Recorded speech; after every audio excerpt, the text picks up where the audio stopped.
பாலியல் வன்கொடுமை சம்பவத்துல முதல் தகவல் அறிக்கை தாக்கல் செய்ய அதிமுக ஆட்சியில 12 நாட்கள் ஆச்சு.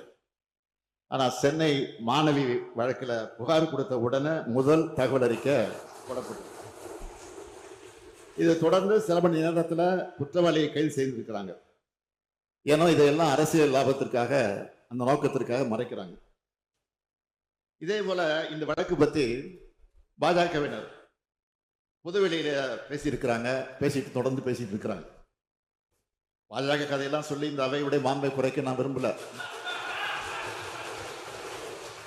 அரசு மேல குற்றச்சாட்டுகளை வைக்கும்போது பொறுப்புகளை உணர்ந்து பேசணும். உச்ச நீதிமன்றம் அமைச்சிருக்கக்கூடிய சிறப்பு புலனாய்வு குழு விசாரணை முழு வீச்சில நடத்தப்பட்டு இருக்கு.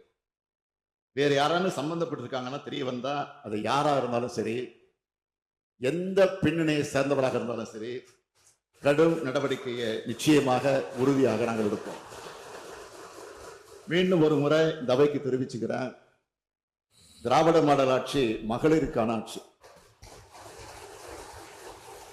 கட்டணமில்லா விடியல் பேருந்து பயணத்தை தொடங்கி கோடிக்கணக்கான மகளிருக்கு உரிமை தொகையை உறுதி செஞ்சு கல்லூரிக்கு வரும் அரசு பள்ளி மாணவரை புதுமை பெண்களாக வளர்த்தெடுக்கிற ஒரு ஆட்சி.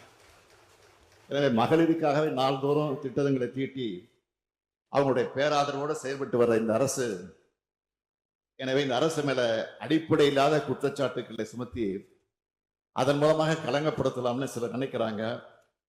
அது ஒருபோதும் எடுபடாது.